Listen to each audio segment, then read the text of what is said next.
All right, it's good to be with everybody. If you got a Bible, go ahead and meet me in Acts chapter 1. We'll be in Acts chapter 1 this morning. As you're turning there, I want you to think about this. Every week I've tried to give you a thought-provoking question, right? It's so much of life is what happens between the ears, right? So let's think a little bit this morning. I want you to think about this question. Is the church a meeting or is it a movement? Is the church, as we've been talking about it, is it a meeting or is it a movement? 1960s, original people got together and said, hey, you know what? Something has to change. And that created one of the greatest movements that we know in our history. That's how movements typically start, is ordinary people just getting together and saying, hey, something's got to change and we've got to do something about it, right? And that's what usually bursts a movement. But there are other ways movements begin, and that's ordinary people being faithful in ordinary things, right? I think about John Wooden. Maybe you know the legendary coach John Wooden. He died in 2010, and yet his leadership and coaching principles are still taught today. Isn't that crazy? Right, he was born in 1910, died in 2010, and yet even long past his life, he created a movement of leadership, philosophy, and coaching that still is impacting people today. I think about a group of college students who created this thing that we now know as Dude Perfect. If you've ever wanted to know how you start a movement, look at these guys, man. They did some pretty cool things, right? They got together and said, hey, let's create a thing with sports, YouTube, entertainment, and comedy. Let's put it all together in this package. And it has created this movement of the different ways in which we intake entertainment. It was a movement started by normal guys. And even today, my little girl who does not like sports loves Dude Perfect, which is the strangest thing for me. I don't quite understand it. But either way, it's pretty awesome. It's created a movement in the way that we intake media and all of those things. So is the church a meeting or a movement? Now, I'd make this argument. Meetings, though they are valuable, are oftentimes static, right? Whereas a movement is dynamic, and it has a way of changing society and ultimately changing the world. And so while all of the movements that I've talked about are all good and right in their own ways, the greatest movement of all time is actually the church. We use the language, the GOAT. The church is the GOAT of all movements, right? It is the greatest movement of all time, and here's the reason why that's true. Because Jesus promised that it would be true.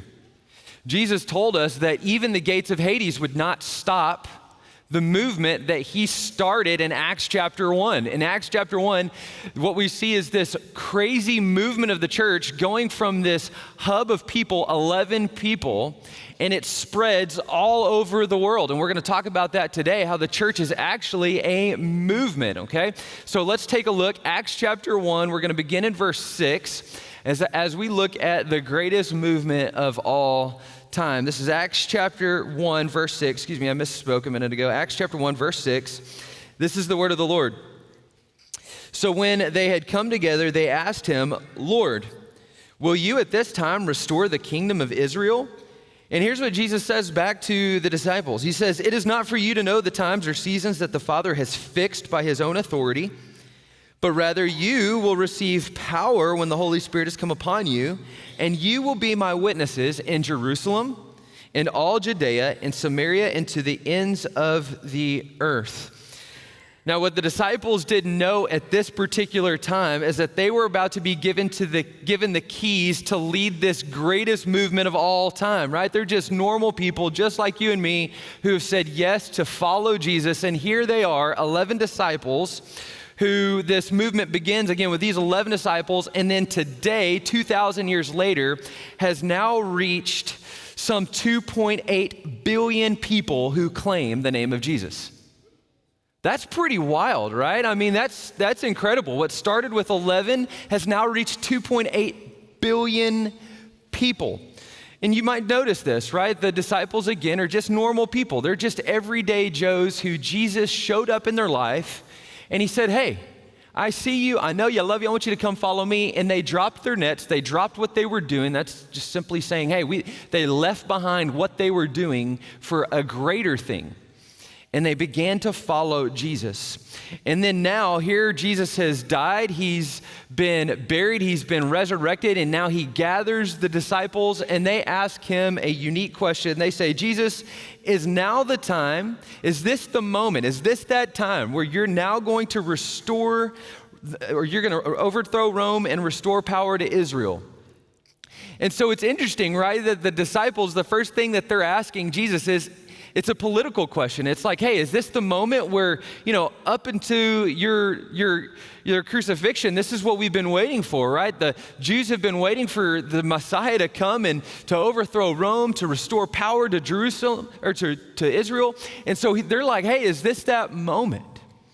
But rather than dismissing their question, Jesus refocuses their vision, which, by the way, is almost always what Jesus does, right?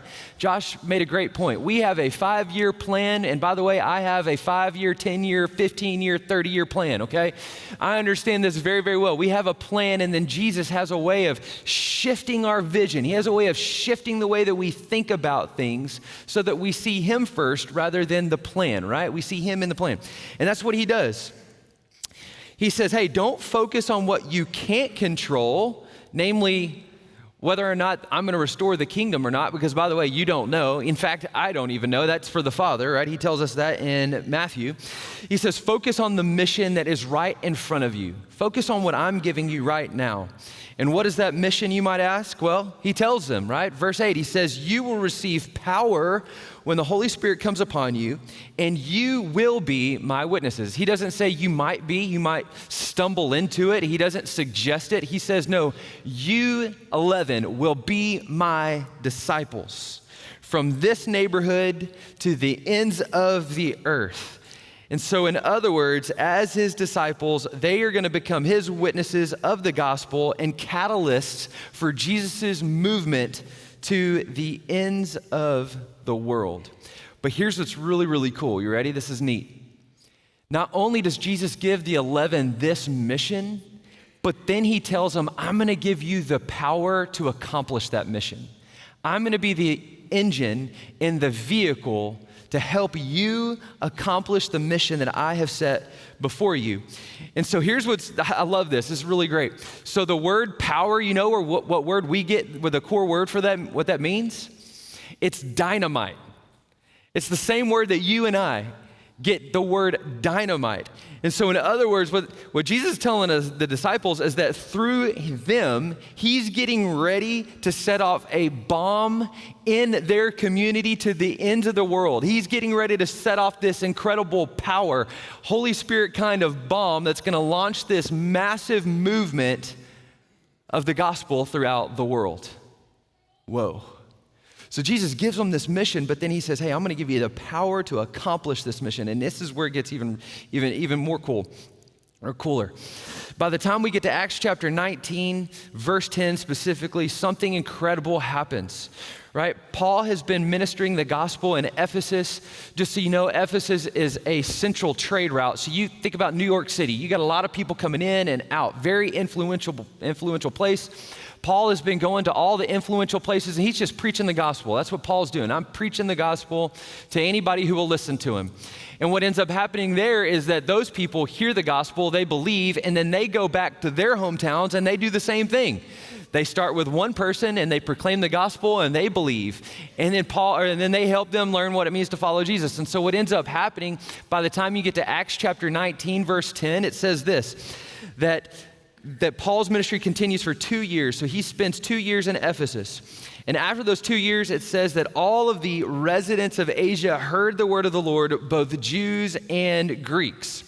So roughly 19 years from Acts chapter 1 to Acts chapter 19 happens, okay? So roughly 19 years happens, and there's this gospel movement, this explosion that happens, and it starts there in Jerusalem, and man, it goes all the way through Asia. I mean, talk about a movement of the gospel, just radically going through the entire region of Asia, to the degree that Luke records and says in chapter 19 that all of the people in Asia had heard the word of the the Lord. Here's the reason why this works, and here's how it happens. The people who heard, those 11, took responsibility. They took a personal responsibility for the mission that Jesus had given to them. They said, okay, this is not just for those people out there, this is for us, right? The buck stops with us. And they took personal responsibility for the mission, and then they took it into these places of influence and began preaching and helping people come to know and follow Jesus. A movement begins with people going, hey, something has to change, and then those people taking personal responsibility to launch a movement. That's how that happens. And so back to the question, is the church a meeting or is it a movement? Well, I'll let you tell me. I've got a thing up here I want you to look at the screen. It's going to tell us a little bit of the difference between a meeting and a movement. So just work with me here, right? So a meeting, the definition of a meeting versus a movement, right? A meeting is a weekly meeting or an event. A movement is a spirit-empowered people on mission. The focus of a meeting is the program, service, or event schedule, where the focus of a movement is transformation, it's discipleship, it's sending, right? The participation of a meeting is passive, come to watch, listen, and consume. Participation in a movement is active. Every believer has a role to play, right? The category identity is in a meeting, I go to church. Church is a place, it's a time, it's etc. Right? A movement is we are the church and we engage into the community. Growth is by addition in a meeting, right? We just want to get more people to come and to attend. But a movement is by multiplication. We want transformation. We want disciples making disciples. Remember, that's what Jesus gave us last week, right? Our mission is to make more disciples. Right? Not to make attenders, not to even make converts. It's to make more disciples who know Jesus and are following him. Right? Our success, a meeting is attendance and people's felt experience. Success for a movement is changed lives and community impact. Right? The risk of a meeting is that the church becomes a ritual or religious duty, whereas the risk in a movement is none. Lives are transformed in a movement. I want you to hear me. The worst case scenario for us is that the risk that you and I have as a movement might be our reputation. Might be. For the folks in the book of Acts, it was death. Did you know that the 11 disciples, every single one of them with the exception of John, was martyred for their faith? They were martyred for the movement. You know what we face? Maybe a little bit of like, oh gosh, they're one of those, right? Like there's a little bit of a reputation thing, right? So is the church, is it a meeting or a movement? And here's the answer. We meet for the sake of a movement. So we meet, and our meeting is incredibly important. You cannot be the church apart from the gathering of the church, right? That's why the writer of Hebrews tells us, do not forsake the gathering of the church. Don't forsake this because we need this, but we don't need this just for the sake of needing it. We need this for the sake of the movement that God has called us to and has sent us into, right? The church is not merely a meeting or an event, it's a movement of God's people who take personal responsibility to lead all generations to know and follow Jesus. That is our theological and practical responsibility as disciples. And so when we begin to think the church is about meeting, here's what happens. We lose sight of the mission. And when we lose sight of the mission, the meeting begins to shrivel up and die. You hear me on that? That's really, really, really important. If we focus so heavily on this meeting, this hour and 10 minutes of our day, and we lose sight of the mission and the movement that the church is, this meeting will eventually shrivel up and die. That's what's happening. Hear me real quick. That is what's happening all around our country right now. 82% of SBC, that is Southern Baptist churches, are plateauing or in decline. Only about 13% are growing. Why is that? If you want to know the data, it's Lifeway research. Just go to Lifeway.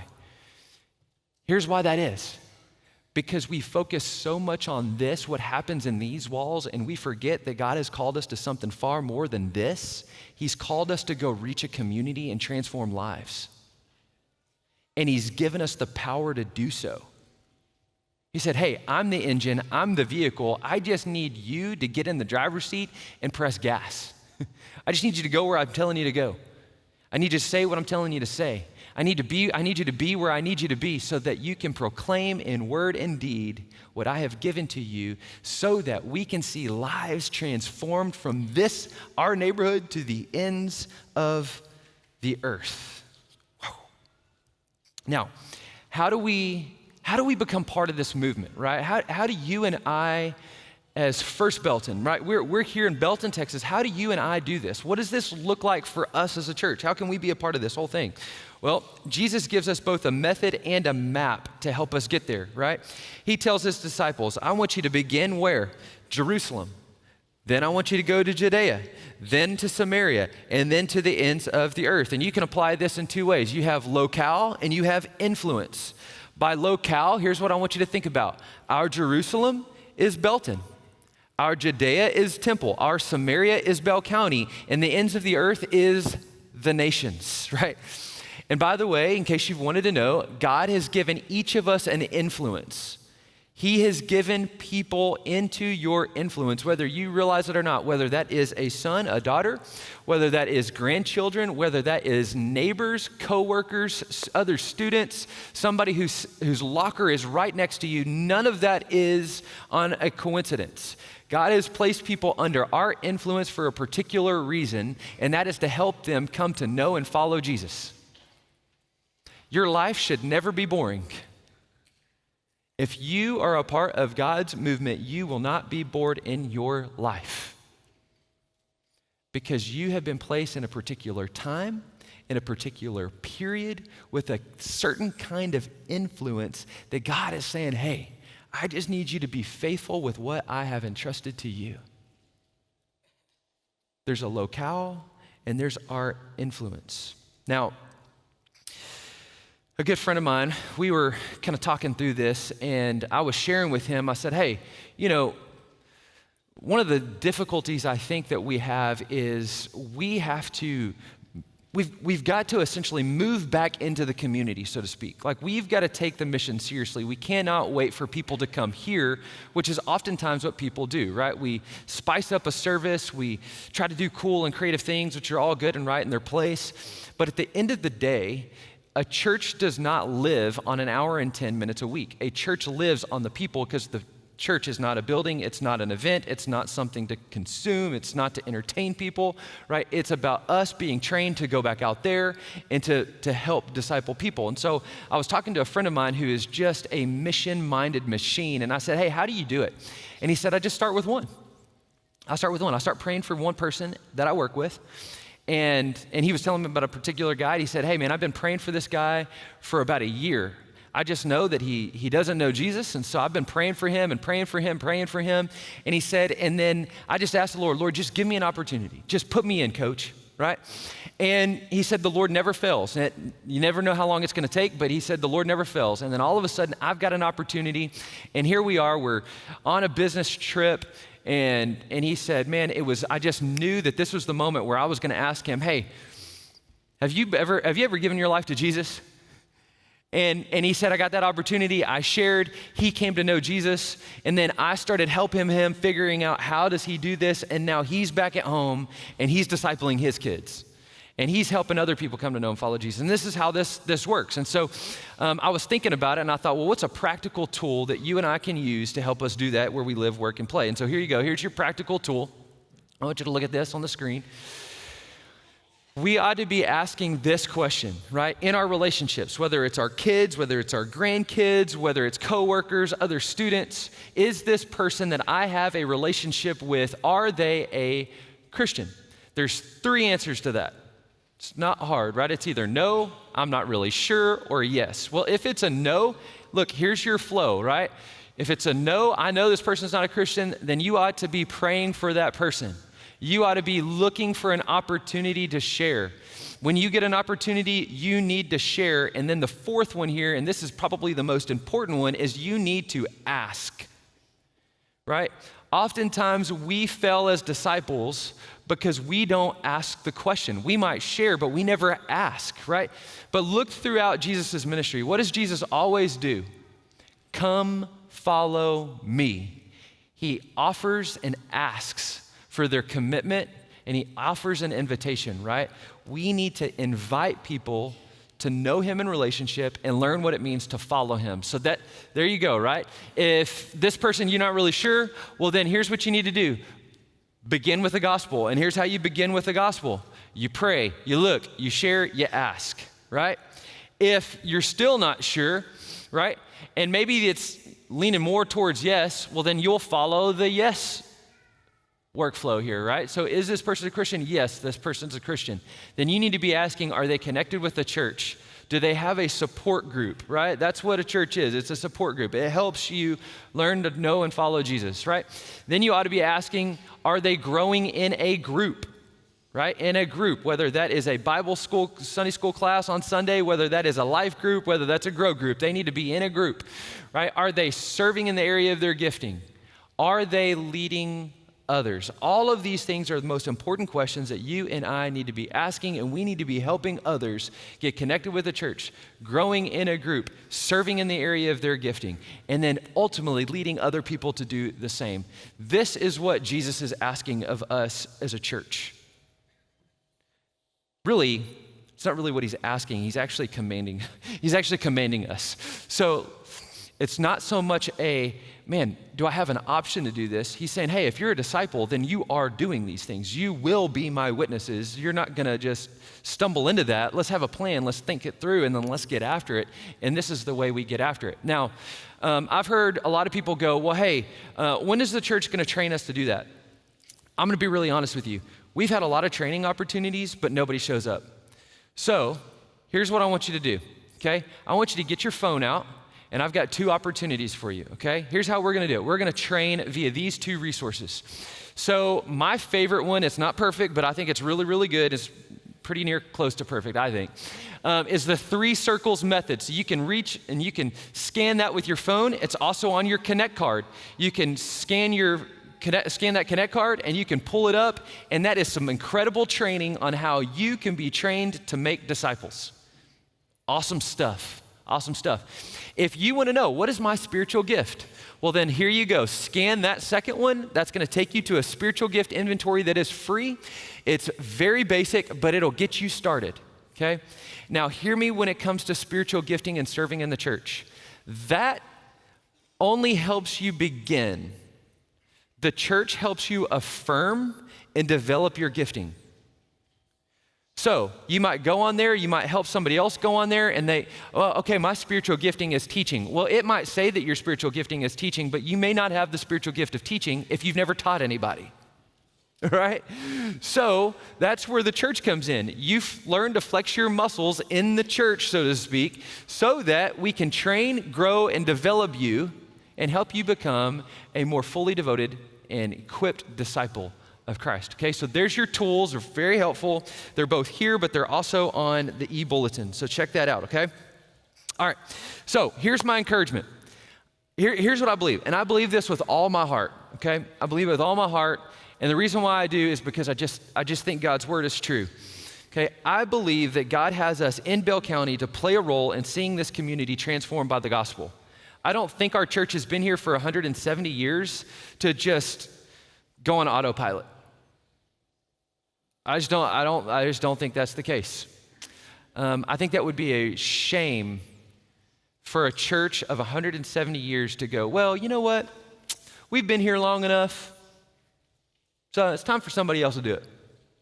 No. We're not gonna be that church. We're gonna be a church who is pushing for the next 200 years of our existence of gospel witness in this community. And hear me, I think it begins with us taking a personal responsibility to see our community transformed by the gospel. And that happens when we all begin with one person. A movement begins with one step of faithfulness to lead one person to know and follow Jesus. Just one. That's all I'm asking. Just one person. Start with one person. One step of faithfulness. And let me just show you how this will play itself out. I got another thing. Man, we're just interactive today. I got one more thing for you. I want you to see how incredible this is, okay? This is how all this stuff works out. This is how a multiplication movement takes place. This is how gospel transformation takes over a county and a community, okay? So let's just say if you have the perspective that your job is to get people to church so that me, the evangelist, so to speak, can get them saved, this is gonna be the results of that. Look at there at the second column there. After 16 years of us getting 365 people here, and those 365 people come to know Christ, and then the next year we get 365, and then the next year, at the end of 16 years, we will have 5,840 people, which would be pretty cool. To be fair, that'd be pretty cool, right? But now notice the third column. This is you guys taking responsibility for this, not punting it on me, okay? Here we go. Year one, that's 2 people. So that's you getting with another person and saying, hey, I'm going to help you come to know and follow Jesus, and I'm going to commit to you.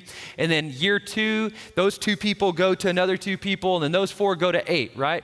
By the end of 16 years, you have 65,536 people who have come to know and follow Jesus. That's how all of the people in Asia heard the word of the Lord. You see how this works? Okay, cool. Now check this out. Look over here at the 4th column. This is a grow group. It can be 3 or 4. The table shows 3 here, right? This is 3 people being really serious about helping people come to know and follow Jesus. And what these 3 people are doing, they're discipling each other, and they're helping one another come to know and follow Jesus. And then those 3 go get another 3, and then those 6 go get more, right? And then all of a sudden, here's what happens. By the end of 16 years, 46,721 people have come to know and follow Jesus. Y'all, that's wild. And I'm not a math person, but that's incredible stuff, right? Now, keep this in mind. Belton, Texas has 25,635 people in it. Temple has 96,267 people. Bell County has 399,578 people. The world has 8.142 billion people. 6 billion do not claim to be Christians. Wow. So as the church, that's our task. Wow. That's pretty incredible, right? The task is before us, and it begins with us being faithful to take one step with one person and being faithful to say, hey, something's got to change, right? We can't sit back and keep watching the news and go, man, I just can't believe that this is where we're at. Well, then do something about it, right? If you are tired of seeing the world be like the world, then make a difference and start with one. Help me. Just start with one person, okay? Now here's the deal. Let me wrap it up with this. Here's my encouragement. Matthew chapter 28, we talked about it last week as we looked at the mission that we have before us to make disciples, right? Here's what Jesus does, just to reiterate. He says, all authority in heaven and on earth has been given to me. Go therefore and make disciples of all nations, baptizing them in the name of the Father and of the Son and of the Holy Spirit, teaching them to observe all that I have commanded you. And behold, I am with you always to the end of the age. Look, here's the encouragement. As we are faithful to take one step towards the Lord, find our one person, here's what we get in return. We go in God's power and with his presence. God's power, his presence. That's incredible. And here's what's really crazy. It's guaranteed to work. Right? The Bible is very theological, but it's also pretty pragmatic. And it's pragmatic in that, hey, if you would just go do this, it's going to work. And here's how it works. Go read the book of Acts. Go see how it happens. It's the story of how this thing really does work, right? It works. And it works because we go in his authority, in his power, right? It's not about you. It's not about what you say or what you don't say or how you do it, right? Just do the best that you can and leave the rest up to the Lord, right? We go in his power, we go to his authority, and then we go with his presence. He says, hey, I'm going to be with you. I got your back. I'll be your champion, right? You're never alone, right? That's why the fourth column in a grow group is helpful, because you're going in a group.